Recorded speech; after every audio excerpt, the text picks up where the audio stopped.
आज डिस्कस करेंगे कुछ बेसिक फॉर्मिंग प्रोसेसेस के बारे में। फॉर्मिंग प्रोसेसेस कौन कौन सी होती हैं और ये कैसे काम करती हैं। तो बेसिक आज हम 3 प्रोसेसेस के बारे में डिस्कस करेंगे। सबसे पहले डिस्कस करते हैं कि फॉर्मिंग प्रोसेसेस होती क्या हैं।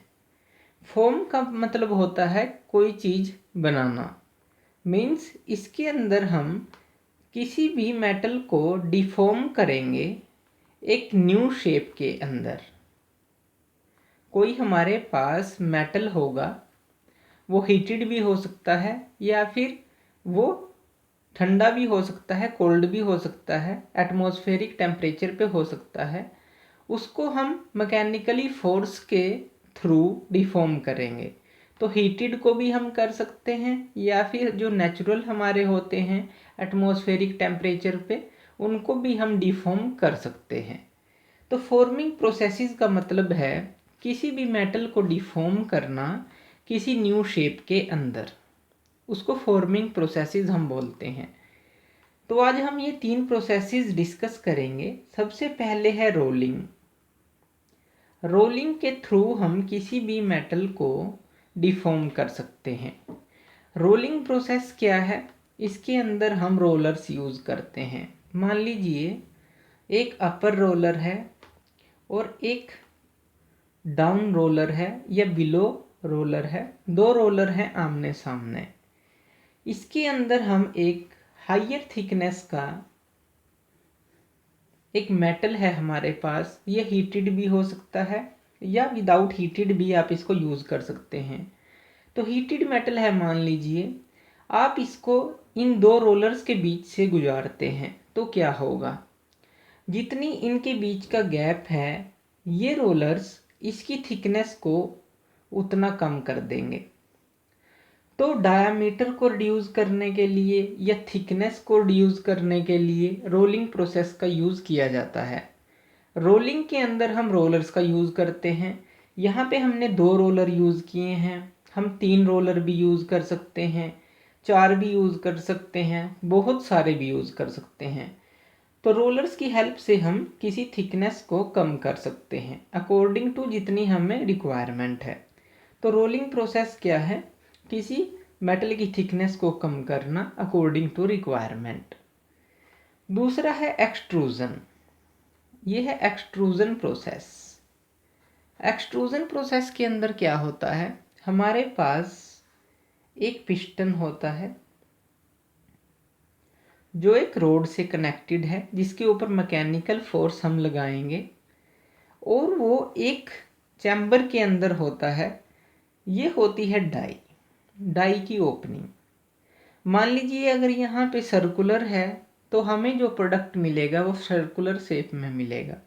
अगर यहाँ पे स्क्वायर शेप है, मान लीजिए इस तरह की शेप है, तो जो प्रोडक्ट मिलेगा वो स्क्वायर शेप में मिलेगा। तो डिपेंड करता है डाई ओपनिंग पे। अगर डाई ओपनिंग जिस तरह की होगी उसी तरह का हमें प्रोडक्ट मिलता है। इसका सबसे अच्छा एग्जाम्पल है जैसे हमारे घरों में टूथपेस्ट होते हैं, उनकी ट्यूब, तो उनका जो डाई होती है ओपनिंग वो सर्कुलर होती है। तो हमें जो प्रोडक्ट मिलता है जब हम उसको स्क्वीज करते हैं तो बाहर क्या आता है? एक सिलेंड्रिकल शेप में प्रोडक्ट आता है। तो डाई ओपनिंग का मतलब है जिस शेप के अंदर हमें प्रोडक्ट चाहिए। तो इस तरह की डाई यहाँ पे फिट की होती है और इन दोनों के बीच में होता है हीटेड मेटल। हीटेड मेटल को हम यहाँ पे रखते हैं।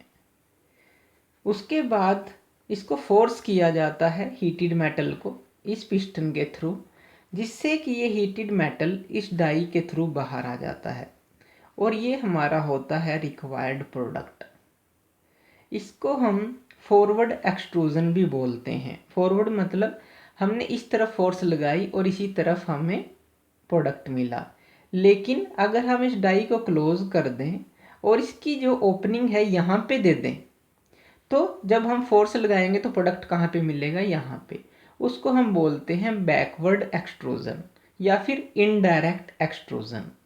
तो फॉरवर्ड एक्सट्रूजन भी होता है जो कि डायरेक्ट एक्सट्रूजन हम बोलते हैं, और अगर प्रोडक्ट हमें पीछे मिलता है तो वो हमारा होता है इनडायरेक्ट एक्सट्रूजन या फिर बैकवर्ड एक्सट्रूजन। तो इस तरह से भी हम मेटल की फॉर्म को या शेप को चेंज कर सकते हैं। थर्ड है हमारे पास फोर्जिंग प्रोसेस। फोर्जिंग के अंदर हम दो डाइज का यूज़ करते हैं, डाई 1 और डाई 2। एक अपर डाई होती है जिसको हम पंच भी बोलते हैं। इसके अंदर एक शेप बनी होती है जैसा हमें प्रोडक्ट चाहिए। एक लोअर डाई होती है जिसको हम फिक्स डाई बोलते हैं। ये पंच जो है वो ऊपर और नीचे, या मूवेबल डाई हम इसको बोल सकते हैं, ऊपर और नीचे मूव करती है। इनके बीच में हम हीटेड मेटल को रख देते हैं। जब ये ऊपर से इसको फोर्स करता है तो जो ये शेप है उस तरह का हमें प्रोडक्ट मिल जाता है, दोनों डाई की शेप का। तो ये होता है रिक्वायर्ड प्रोडक्ट। इसको हम बोलते हैं क्लोज डाई। अगर ये फ्लैट हो बिल्कुल, उसको बोलेंगे ओपन डाई फोर्जिंग। अगर हमें कोई शेप देनी है या क्लोज है वो, तो उसको बोलेंगे क्लोज डाई फोर्जिंग। तो फोर्जिंग के थ्रू भी हम किसी भी मेटल को शेप दे सकते हैं। तो ये कुछ फॉर्मिंग प्रोसेसेस हैं जिनको हम, जो बेसिक हैं, रोलिंग, एक्सट्रूजन, फोर्जिंग, जिनसे हम किसी भी मेटल को रीशेप कर सकते हैं। तो ये थी कुछ basic forming processes. Thank you video देखने के लिए। और ज़्यादा अपडेटेड वीडियोज़ के लिए आप मेरे चैनल लर्न एंड ग्रो पे मुझे सब्सक्राइब कर सकते हैं। Thank you.